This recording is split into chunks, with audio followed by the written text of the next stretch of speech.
第166章回报。放好蜡烛，科林·伊利亚特找出一块纯银，拿起旁边的刻刀，嗖嗖削出了片掌心大小的符咒载体。然后他按照戴里克伯格的描述，在银片的正反面都会刻出了象征愚者的那个隐秘符号。整个过程中，他速度飞快，如果有旁观者，肯定无法看清楚动作。可最后的成品却没有一毫瑕疵，就像用好几天慢慢雕琢出的艺术品。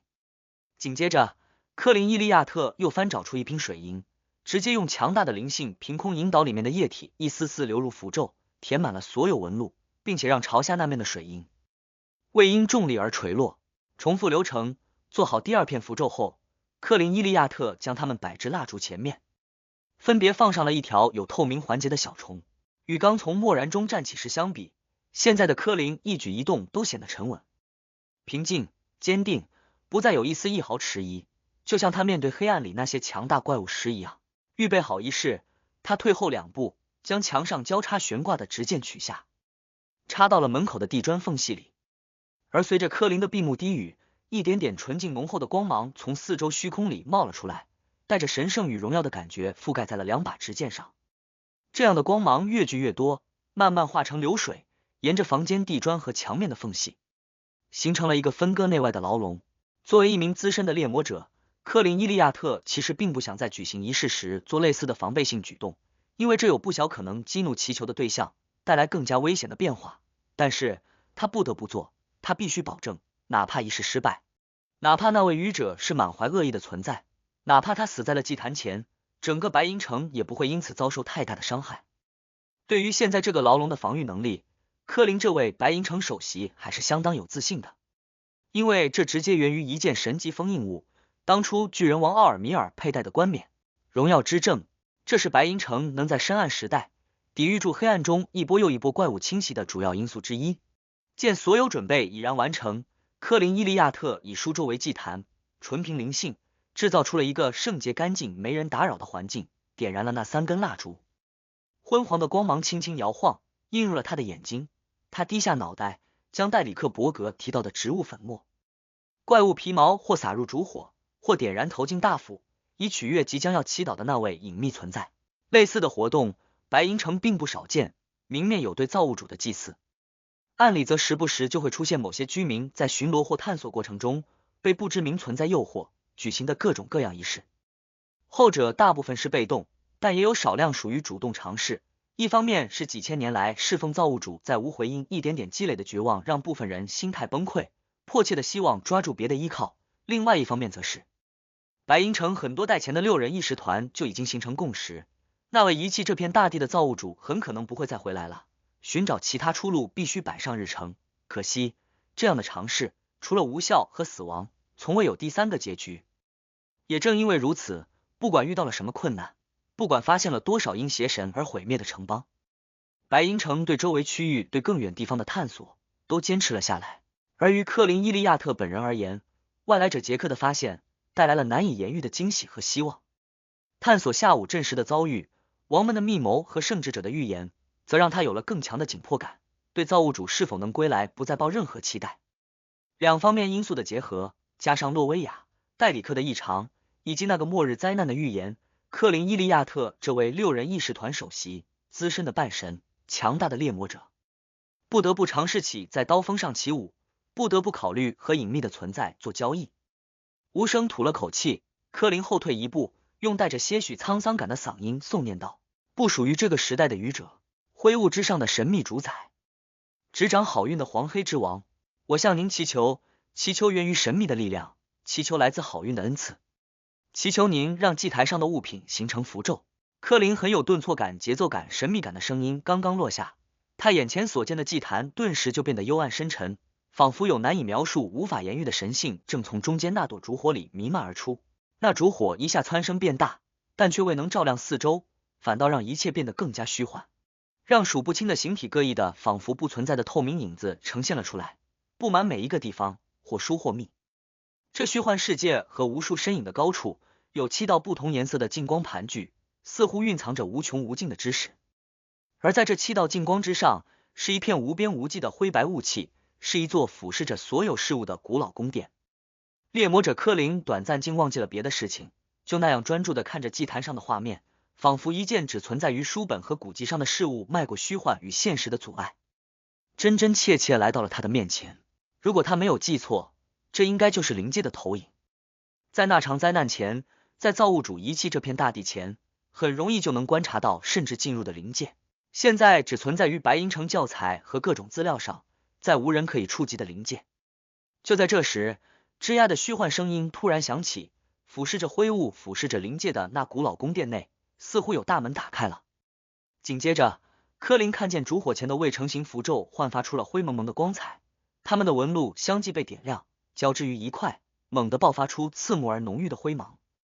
将纯银薄片和圆环小虫包裹在一起。整个祭坛上的幽暗世界随之也有了瞬间的扭曲，一切很快恢复了正常。但祭坛上多了2个黑色水晶制成的奇异符咒，这仿佛某位存在的一双眼眸，正静静地注视着世界。猎魔者柯林怔了一下，收敛住目光，埋下脑袋，沉声说道：“感谢您的恩赐，赞美您的存在。”他没有耽搁，立刻就结束仪式，解除掉了封锁。做完这些事情，这位白银城6人议事团首席回到书桌前，拿起了那2枚用阿蒙分身遗物制成的符咒。直到此时，他脑海内依旧残留着刚才看见的那幅画面。根据他的神秘学知识，位于灵界高处的应该是部分古代典籍里提到的七光，这被认为有接近神灵的位格，可所有的资料都没有记载七光之上是什么。那片灰雾象征着什么？那被灰雾簇拥俯视整个灵界的古老宫殿代表的又是哪位？而整个仪式过程中，科林·伊利亚特只觉自己祈祷的那位愚者深沉、神秘、高高在上，不像某些邪物总是喜欢张扬自身的力量，迫不及待的想要展示些什么。这样的表现在白银城的记载里有相近的描述，属于那位造物主。看了看手中的符咒，检查了下自身的状态，头发花白的猎魔者科林忽然闭上了眼睛，因为心中莫名闪过了一道又一道人影，那是被他亲手终结了生命的父亲、母亲、哥哥、妹妹、长子、幼子、女儿和长孙。这位已经有点老迈的首席沉默许久，突然低低的叹息了一声：“2583年了，2583年了。”白银城终于又获得了一次正常的回应。尖塔的图书馆里，戴里克在经常翻阅的古代神话区域找到了一本之前并没有看过的笔记。这笔记封面用的是某种怪物的皮革制成，能看见明显的花纹，里面纸张陈旧，泛着黄色，记录有原本那位主人遭遇不同怪物时的经历。这些怪物绝大部分都能在白银城的教材里找到，就连特点也是。不过笔记上多了不少战斗反思和经验，让戴里克看得颇感兴趣，很是认真。翻着翻着，他突然注意到了一种名叫变形者的怪物。这种怪物不具备沟通的智慧，却擅长设置陷阱，对付目标，并且能伪装成他人，用各种看起来不可思议的办法完成捕杀。笔记的主人对此的评价是诡异、危险。这和世界先生对鬼术邪怪特点的猜测很相近啊！难道变形者就是鬼术邪怪？戴里克心中一喜，快速往后浏览，发现这种怪物生活在更偏北、更遥远的一处城邦遗迹里，而因为那片区域黑暗里的怪物强大可怕，即使6人议事团也无法对付其中某些，所以最初2次尝试后，白银城对附近的探索就暂时终止了，一直到现在也未恢复。基于类似的原因，白银城教材上也未讲述那边的特色怪物。看完这些记载，戴里克下意识将笔记翻到了末页，想知道是谁亲身经历了那2次惊险的探索。哗啦啦的声音里，他扫到了一个姓名：科林·伊利亚特，迪西郡埃斯科森港。克莱恩回到现实世界，揉了揉额角，直奔床铺而去，猛然倒下。为了让白银城那位首席对愚者有更好的印象，产生更多的信赖，他在刚才响应时主动加了特效，将秘器仪式献祭与赐予仪式里才会呈现的灰雾之上神秘空间位格强行展示了出来。这让他消耗了不少灵性，整个人更加疲惫，更想睡觉了。等睡醒再给蠕动的饥饿找食物，现在就让他在灰雾之上好好休息一下。克莱恩迷迷糊糊的想着，很快就睡了过去，从上午睡到了午后，直至被肚子的咕噜声弄醒。第167章狂暴海的临界。迪西的馅饼用料比贝克兰德的足，但喜欢加一些本地产的香料。刚开始几口会感觉有点奇怪，适应了又会觉得别具风味。克莱恩坐在旅馆房间内，时而咬一口油汪汪的馅饼，时而喝一点清凉爽口的甜冰茶，过得相当惬意。等到吃饱喝足，他没立刻收拾，拿起放在旁边椅子上的礼帽，将它戴至头顶。与此同时，他左掌手套忽然变得透明，整个人也飞快淡化，消失不见。克莱恩进入了临界，要旅行去狂暴海的博多港，为蠕动的饥饿寻觅食物。他所处的这个埃斯科森港确实属于迪西海湾，但却不在海岸线上任意一点，因为这是海岛，这是迪西海湾最南方的海岛，越过它也就意味着即将进入狂暴海。所以克莱恩刚往着预定的坐标穿行了1秒，眼前就出现了异状。附近临界气流成型，盘绕成风，呼啸着笼罩了看不到边际的大片区域，里面光芒晦暗，乌云层积，染着幽深感的闪电一道又一道划过，照得周围场景宛若末日。这一刻，克莱恩仿佛来到了被永不停息的暴风雨统治的海洋。可是他又真真切切的知道，这里是临界。果然，和许多神秘学书籍上提到的一样，死神陨落时的伟力不仅改变了南北大陆间海洋的气候环境，让它充满天灾，险流众多，以狂暴为名，而且还打破了真实与虚幻之间的阻隔，污染破坏了对应的临界，让两边互相影响。在狂暴海区域，如果举行涉及临界的仪式，使用与临界有关的能力，大概率会出现意外，产生预想不到的变化。克莱恩一阵感慨，用亲眼看见的画面验证着书本上的记载。在他看来，若不是这样，北大陆诸国也不会等到罗塞尔大帝探索出安全航道，才有机会入侵南大陆。毕竟对许多高序列强者来说，正常概念上的天险是可以直接绕过的。罗塞尔安全航道不仅是地理学意义上的，还是神秘学层面的。也就是说，由于狂暴海与对应临界互相影响，彼此重叠，克莱恩可以直接参考当地航海图册，在临界的天灾里穿行。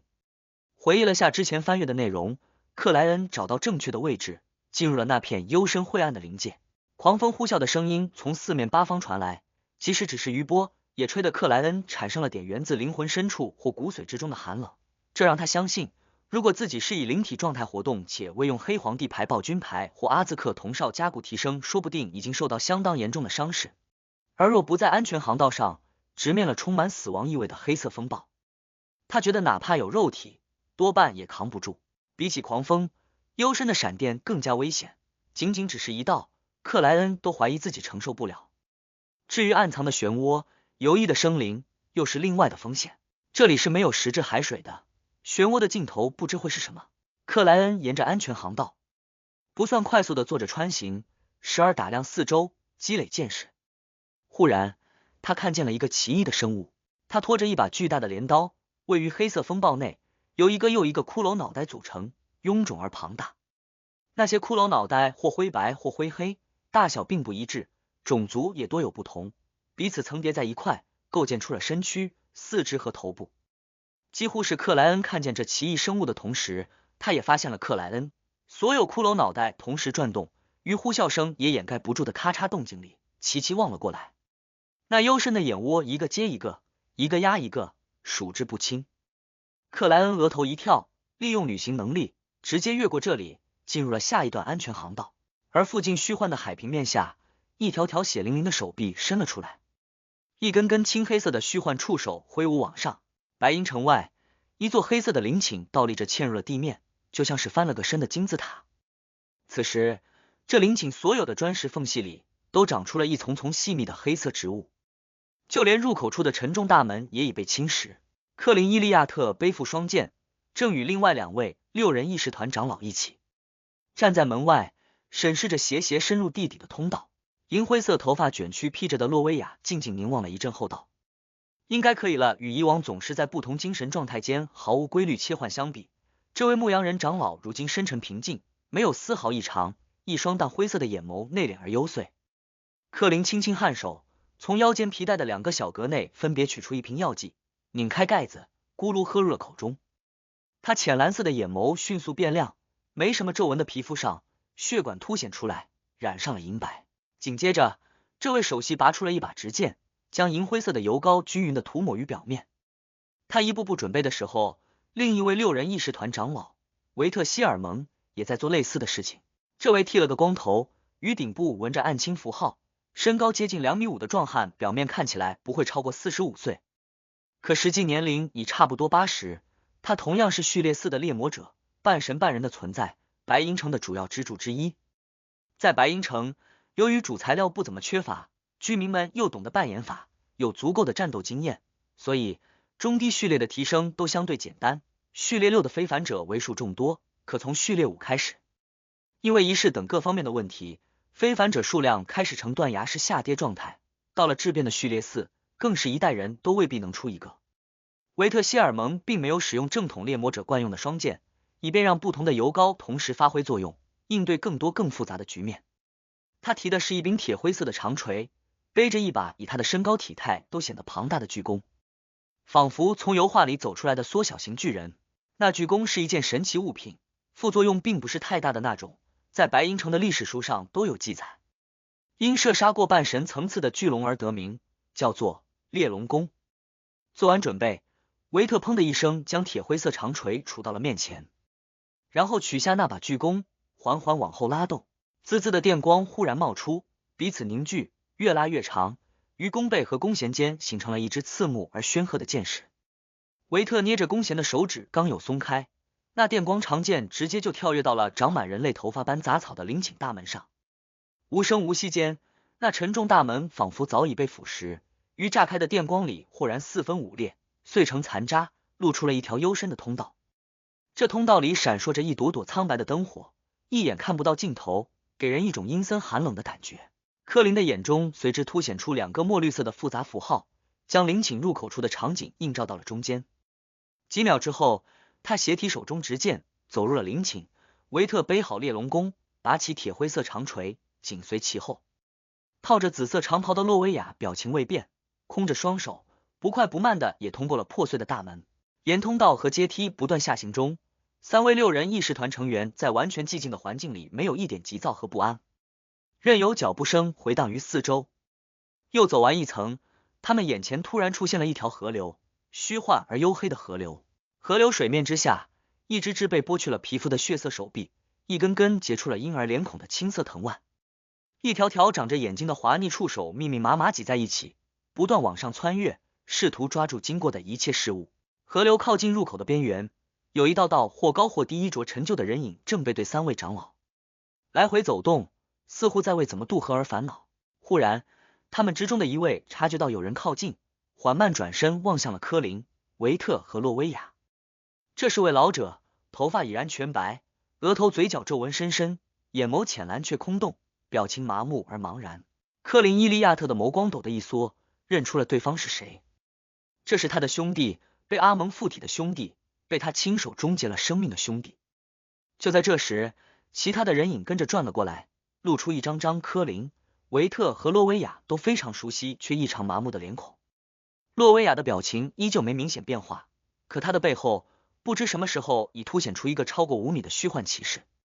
这骑士穿着古老的银色全身盔甲，眼睛暗红似血，燃烧如火。在安全航道小心翼翼穿行了10来秒后，克莱恩抵达了狂暴海的博多港，这里偏离主航道，不属于任何一个国家，是海盗们的自由城市。双脚踩到岩石表面后，随意捏了个陌生人脸孔的克莱恩没急着进入建筑杂乱无章的港口小城，探手从衣兜里取出了一个铁质卷烟盒。刚才于临界狂暴海穿梭的过程中，他有察觉到阿兹克铜哨在轻微颤动。解除掉灵性之墙，克莱恩打开卷烟盒，捏住了那枚古老精致的铜哨。这铜哨失去了往常的冰冷与柔和，有了点灼热的感觉，但这种异常正在快速消退。第168章自荐。狂暴海对应临界的异常是死神陨落造成的。传说这位神灵的尸骸和物品就隐藏在这片海域的某个地方，等待着有人手持特定的钥匙打开。这枚铜哨源于阿兹克先生，而阿兹克先生确定是死神的直系后裔，并且属于前面那一两代，所以这枚铜哨刚才是感应到了什么，或者被什么影响了。克莱恩脑海内飞快闪过了一条条消息，并将它们组合在一起，得到了初步的猜测。他打算等下就在博多港找个旅馆，开个房间，去挥舞之上，用梦境占卜试试能得到什么启示，然后再考虑返回埃斯科森港的时间和方式，免得途中遭遇本可避免的意外。在此之前，他得给蠕动的饥饿寻觅食物。走下海边山崖，克莱恩进入了博多港。这里的建筑似乎是想到哪里就修到哪里，几乎没有规划，以至于有的道路很宽敞，有的狭窄到只能人行，有的抬起脑袋看不到天空，入眼是大片等待晾干的衣物。顶着新面孔的克莱恩漫步行走于这样的环境里，行走于许多做海盗打扮的路人之中，习惯性想去酒馆等地方寻找猎物。就在这个时候，他看见前方小广场布告牌周围聚集了不少人。什么情况？克莱恩略感好奇的靠拢过去，依靠小丑的平衡与敏捷，穿过人群间的缝隙，勉强挤到了可以看见布告牌的地方。那布告牌上有一张纸，很是霸道，将其余全部盖在了底下，让人一眼就能看见。他的抬头写道：黑皇帝号招募船员。黑皇帝号，这不是五海之王纳斯特那艘可以穿行于灵界的船只吗？这位某种意义上的海盗之王竟然会公开招募船员。克莱恩颇有点诧异的故意低语道：怎么可能？为什么不可能？他旁边一位高挽衣袖、裸着膀子的壮汉顿时哈哈笑道：以前是不可能，但现在可能了。为什么？克莱恩就等着有人搭话，当即侧头询问道。那壮汉手臂、胳膊、脸颊都有青黑色的纹身，看起来很是凶恶。闻言指了指主航道方向说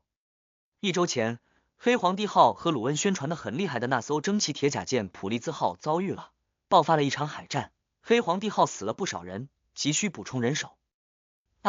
克莱恩第一反应是这部神秘学。根据报纸刊载的内容和他在海上听到的种种传闻，他知晓普利兹号是正常意义上的巨舰大炮，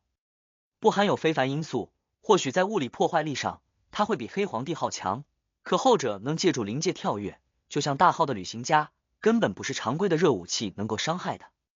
而且，五海之王纳斯特应该是序列3的黑皇帝途径半神，是海上名声最响的强者，能直接扭曲炮弹的轨道，与非神秘学层面的舰队遭遇时，几乎立于不败之地。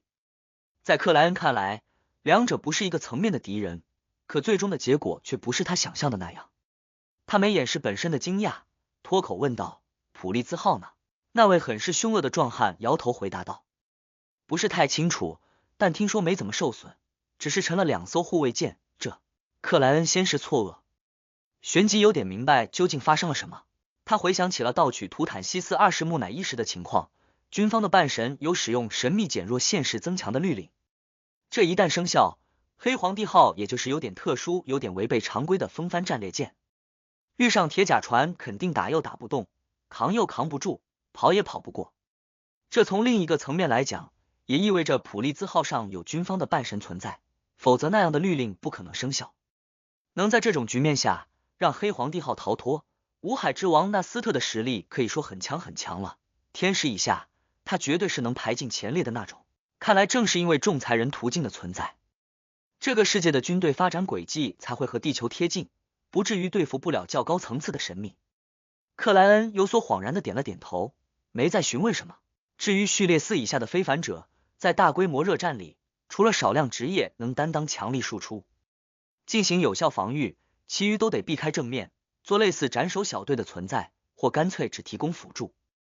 就像密友大师，如果傀儡满配，中序列的非凡者战斗单对单真没怕过谁。可一旦上了战场，被炮弹覆盖，机枪扫射，那本体脆弱的问题将暴露无遗。即使有纸人替身，很多时候也跳不出火力范围，不得不承受2次伤害。那种情况下，也许就来不及再使用纸人了。这种热战里，最管用的中序列应该是怨魂，基本不怕炮火子弹，不会被敌人发现，而且还能利用奸笑直接影响大片目标。克莱恩思绪有点发散时，刚才说话的那位壮汉主动开口道：你也想加入黑皇帝号？还在犹豫，克莱恩随口回答道。那满胳膊满手臂都是青黑纹身的壮汉兴致很高的说道：反正我是准备去试一试的，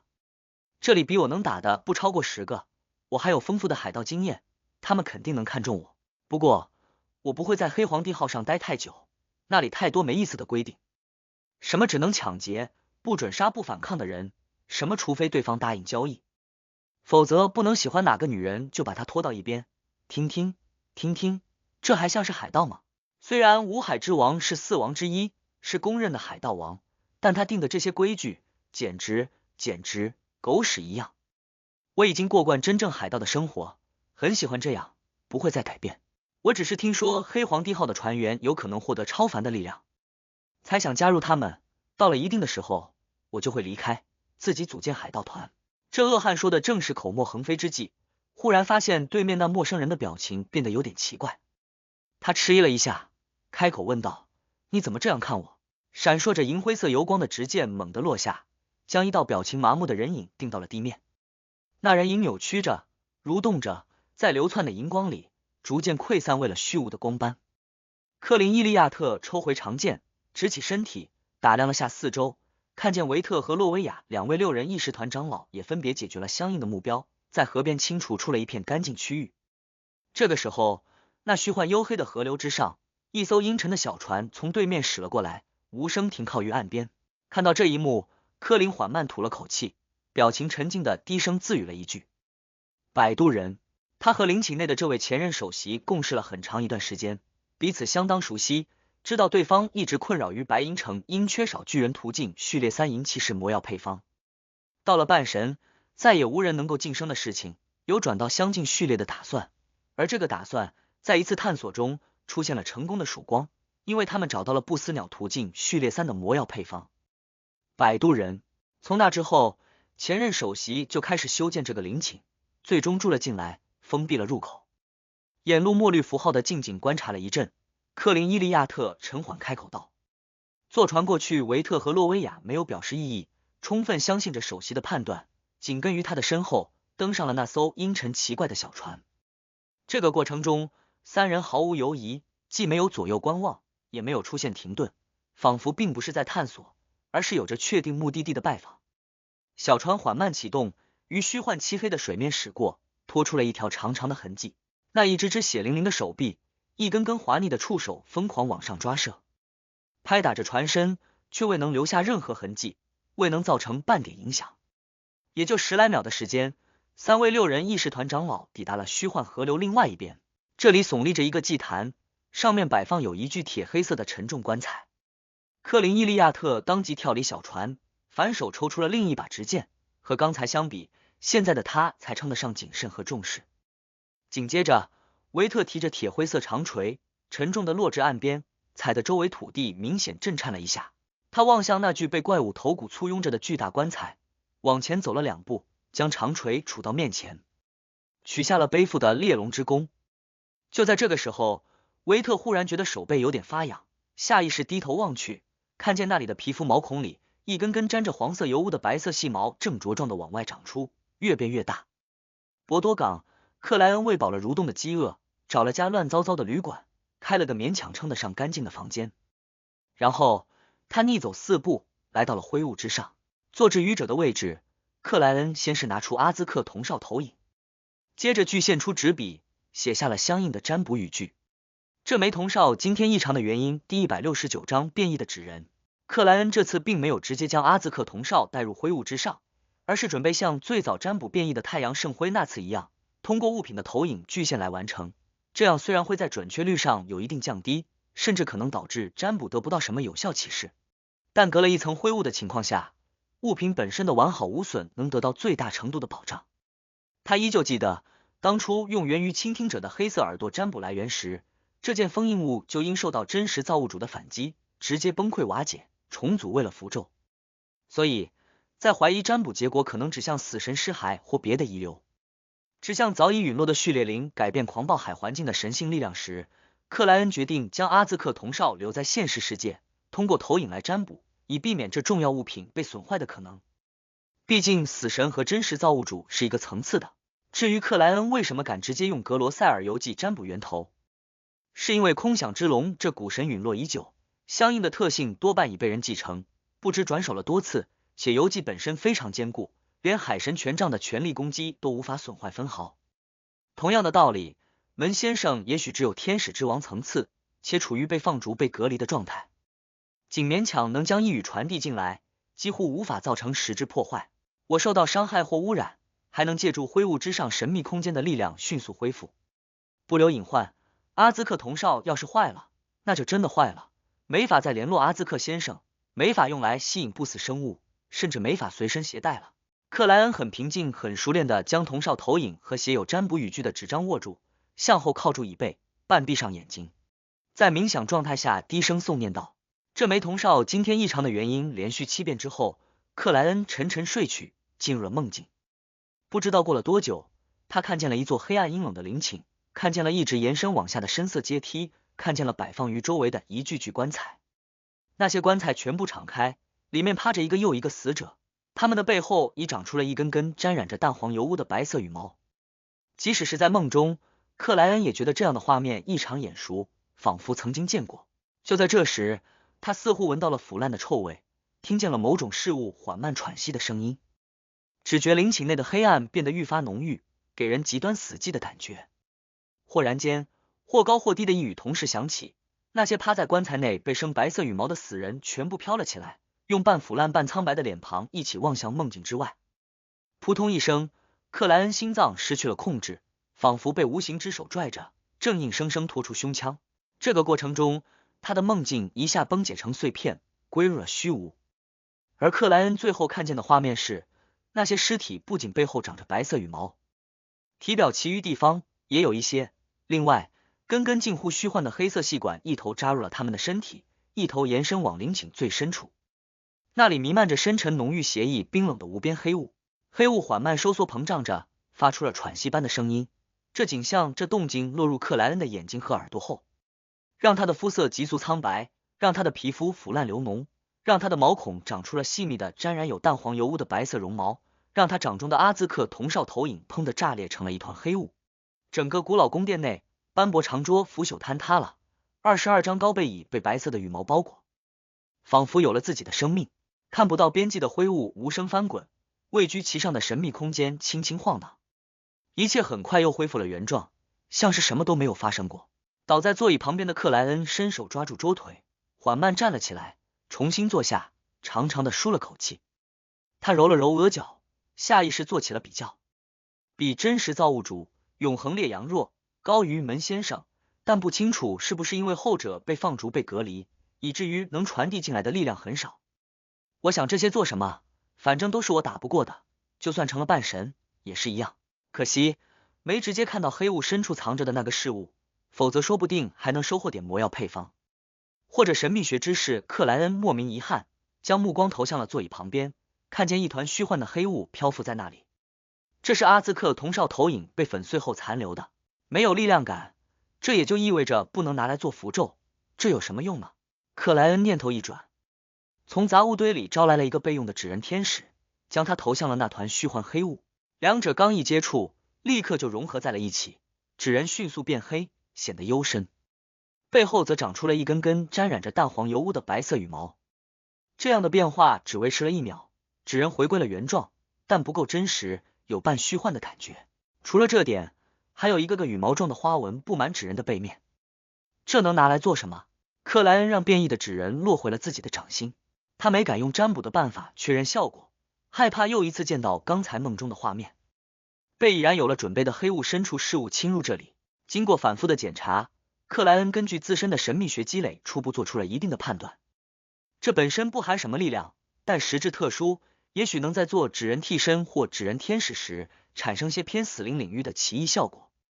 这就像我那个冒险家口琴，虽然本身不具备什么力量，但可以召唤出特别有力量的信使。克莱恩随即收起那个变异的纸人，开始解读梦中看见的画面。黑暗的陵寝，敞开的棺材，背后长出羽毛的死者，深处弥漫的黑雾，这些启示似乎都在指向死神，或者死神遗留的某件重要物品，也或者灵教团人造死神计划的某阶段产物。对了，我刚才为什么会觉得眼熟？克莱恩仔细回想，很快有了答案。类似的场景，他在很久前的某次占卜里见过。那一次，他占卜的内容是在职业者内部隐瞒阿兹克先生相关事情的后果。他当时共得到了2幅梦境画面，一幅是自己沉入血海，被阿兹克拉出，一幅就是2人共同置身于刚才看见的那座黑暗阴冷的陵寝内，似乎在寻找什么。克莱恩曾经对此有过解读，认为第一幕场景代表自己遇险，被阿兹克先生解救，第二幕表示2人要共同探索一处陵寝或陵寝象征的某个地方。前者已于贝克兰德陨石天降时得到验证，后者今天终于有了线索。难道我和阿兹克先生将要探索的就是我刚才看见的那处陵寝？可是这陵寝很危险啊，最深处被黑雾遮掩的那件事物位格很高，只比真神们差一些，且充满恶意。克莱恩一点点皱起了眉头，认为那共同的探索未必是好事，这让他觉得有必要阻止阿兹克先生，可又怀疑已然看见的占卜画面不能直接违背，否则会在戏剧化的宿命中获得更差的结局。至少第一次占卜时，只有探索的画面，没危险呈现，也许存在办法间接地绕过去。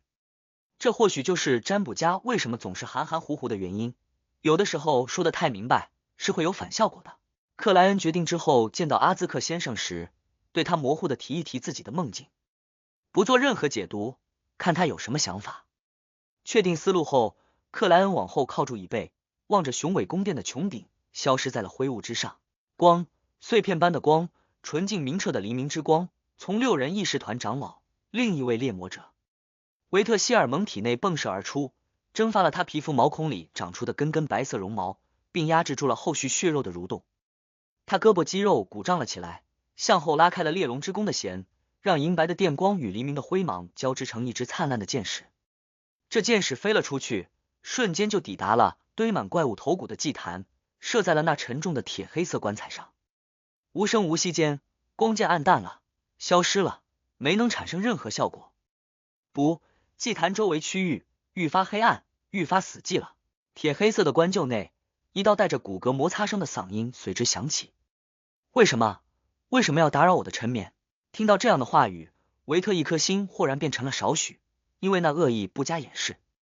因为这意味着前任首席或许已经变成怪物。白银城对出路的探索又一次失败了。砰的一声，棺材盖子飞了起来，四分五裂，大片的黑雾从下方弥漫而出，源源不断。这样的场景里，维特看见棺材内缓缓站起了一道身影。他高近4米，手脚齐长，体表长满了沾染着淡黄油污的白色羽毛，背后仿佛有虚幻的黑色细管连接着无穷远处。3位6人议事团长老的背后，漆黑的河流跟着荡起了巨大的波浪，各种的手臂、触手、藤蔓尽数涌了出来。这时，维特看见首席的身躯发生了飞快的变化，看见对方穿着的衣物被膨胀的肌肉一寸寸撕裂了。第170章阴影，也就是眨一下眼皮的功夫，克林伊利亚特变成了4米高的巨人，体表青黑球结，每一寸皮肤，每一个毛孔，每一块血肉，都仿佛违背了人类的正常感官，以特殊的形式组合而成，蕴藏着难以想象的冲击感。这不再是平面或者立体能够描述，就像在长、宽、高之外，多了信息、力量、灵性等衡量尺度，它们直观地呈现出来。看似浓缩为了神秘复杂的花纹、符号和标识，实际没有任何变化，前者只是人类碍于本身感官条件的不足得到的部分印象。可就算是这样，直面类似的生物时，不具备神性的人类依然会出现灵性被污染、精神被摧残、大脑被冲击的情况，当场暴毙或彻底疯掉不是太少见的结果。正因为如此，这种生物在神秘学里被称为神话生物。不过此时克林伊利亚特的头部没有太明显的变化，只是膨胀了不少，额头到鼻子这个区域则裂出了一个树眼般的黝黑缝隙。没到序列2，半神的神话生物形态是不完整的，而对于这个层次的强者来说，显现出类似的形态是好处和弊端都非常明显的事情。一方面，这能带来本身实力和层次的极大提高，另一方面又会附赠强烈的疯狂和失控趋向，对理智造成不小的考验。非意志极为坚定者难以驾驭，所以大部分圣者只有被逼到绝境，才会考虑彻底变为不完整的神话生物，而非仅转化身体某个部位。这于他们而言，同样是在刀锋上起舞的行为，很容易就因此失控，必须谨慎又谨慎。在大部分之外，又有2个极端，一个是非常放纵欲望、张扬恶性的少数，一个是意志非常坚定、精神非常坚韧的那些。前者只要现出本身的神话生物形态，基本就等于会失控，再也无法变回去；后者则能将神话生物形态作为较常规的战斗手段，不害怕失控与疯狂倾向的冲击。当然，较常规依旧不是常规，依旧表示不能太频繁，因为对深渊边缘徘徊的人来说，每一次试探都会加深腐蚀，不是自身能承受就可以完全避免的。白银城6人议事团里，首席科林伊利亚特就属于能够驾驭住猎魔者神话生物形态的那种。他提着2把磨有不同油膏的直剑，右脚只是往前一踩，整个人就在大地的摇晃里跃了起来，从半空扑向祭坛顶部，扑向体表长满了白色羽毛的前任首席。他巨人般的身躯内部和表面，晨曦似的光芒迸发了出来，驱散了周围的黑暗，净化了后方虚幻河流里的种种惊悚生物。与此同时，维特希尔蒙不断地拉动猎龙之弓，让一支支灿烂刺眼的银白雷剑连成汹涌的波浪，奔向了已不知变成什么怪物的前任首席。洛维亚早有准备地闭上了眼睛，身后那超过5米的银色盔甲骑士身影一闪，拖着虚幻的巨剑直接就撞到了祭台前方，让那里分裂出一个又一个流淌银光的裂口。另外，这位牧羊人长老的脚下缩成一团的阴影忽然自行蠕动，仿佛活了过来。他迅速就脱离了洛维亚，在黑暗与晨曦交错的环境里，沿着阴森之处快速冲向祭台顶部的铁黑色棺材。然而他的目标似乎不是那位异变的前任首席，而是扎在对方体内延伸往无穷远处的虚幻黑色细管。克莱恩刚回到现实世界，就听见外面浪潮声变得极为汹涌，听见站街女郎的恐惧尖叫一阵接一阵，没有半点平息的迹象。他略感愕然地走至房间的窗口，透过2栋凌乱搭建的房屋之间的缝隙，看到博多港外千云层叠，波浪如风，黑色的风暴从海面一直延伸到了半空，染上幽暗的银白闪电没有声音地撕裂着一切。这就像是通向末日的大门终于被打开了。而港口小城内，虚空变得半透明，一个个张着嘴巴的骷髅，一条条凸显出婴儿脸孔的藤蔓，一只只血淋淋的手臂，一根根奇形怪状有着牙齿的滑腻触手，从另外一边拍打在了虚幻与现实的间隔上，又激动又狰狞。这吓得不少海盗双腿发软，不敢停留于街上，纷纷冲入了最近的房屋。那近乎无形的怨魂幽影们来回飞舞，时而闪现，凑至不同目标的耳畔，想要纵声尖叫，却又无法接触。这一刻，博多港就像坠入了又称为地狱的冥界，阴森、黑暗、混乱、疯狂。克莱恩眉头微微皱起，隐约有点明白究竟出什么事情了。他刚才在灰雾之上的占卜，激怒了阴冷陵寝深处的事物，他随之宣泄出本身的情绪，改变了狂暴海和博多港的天气，制造出了冥界将要降临般的迹象。也就是说，那座陵寝确实在狂暴海某个隐秘的地方，它大概率就是当初死神的遗留啊。当然，这和灵教团人造死神计划的阶段产物并不一定矛盾，两者有可能融合在了一起。克莱恩收回视线，快速布置仪式，将阿兹克铜哨献祭到了灰雾之上，免得被那不知名又诡异邪恶的事物锁定。做完这一切，他望向窗外逐渐平息的异象，自嘲一笑道：这样的欢迎仪式可以说很热情了。灵教团肯定会注意到狂暴海的异常变化，不知道他们会采取什么样的行动。虚幻漆黑的河流之上，波浪缓慢平息了下来，那试图往外抓射的手臂、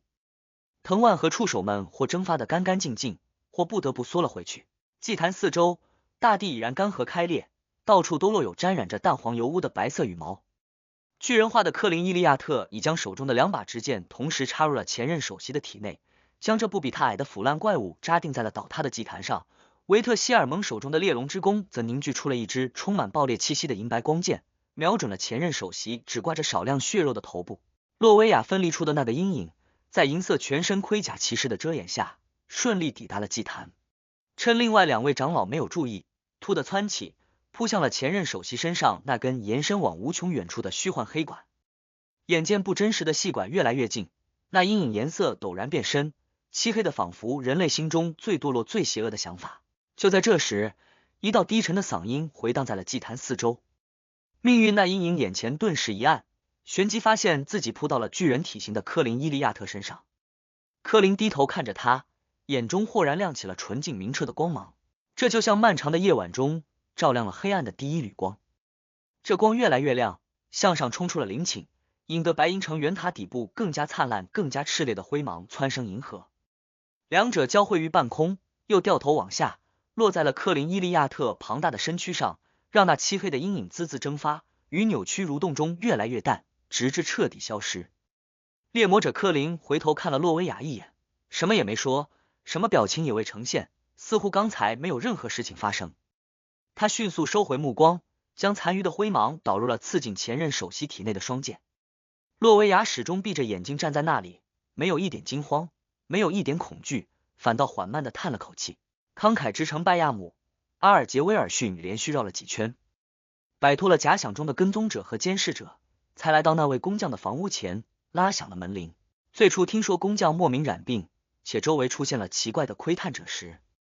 阿尔杰第一个怀疑的就是魔女教派，可仔细想了想，他又觉得以那位工匠的喜好，根本抵挡不住美色的诱惑，魔女们完全没必要将事情弄得这么复杂，随便勾勾手指，展现下魅力，就能让对方什么都交代，什么都答应。所以阿尔杰认为事情另有原因，自己有必要亲自过来看一看，免得神奇物品的交付再次被推迟，免得特性和材料莫名其妙就损失掉。叮叮咚咚的声音里，工匠房屋的大门打开了，一个体型精瘦、皮肤晒得有点发黑的中年男子看了阿尔杰一眼道：“你怎么来了？”这位正是和阿尔杰合作了好几年的工匠夏尔夫，具体来历不明。你不是写信说自己生病了吗？阿尔杰状似随意的问道。夏尔夫打了个哈欠道：“已经好了。”阿尔杰怔了一下，左右看了看道：“那些奇怪的窥探者呢？”夏尔夫的眼袋有点浮肿，棕色的眸子透出了几分疲惫和不耐。谁知道呢？反正没再出现了。总之，我最近就会搬家，这里不是太安全了。阿尔杰松了口气道：“没什么事情就好。”他顿了顿又道：“你不请我进去喝杯酒吗？你这种只追求烈度的家伙根本没法欣赏好酒。”夏尔夫抓了下自己的亚麻色头发，侧身让开了道路。阿尔杰沉稳的走了进去，只是一个抬眼间，就将大部分场景纳入了眸中。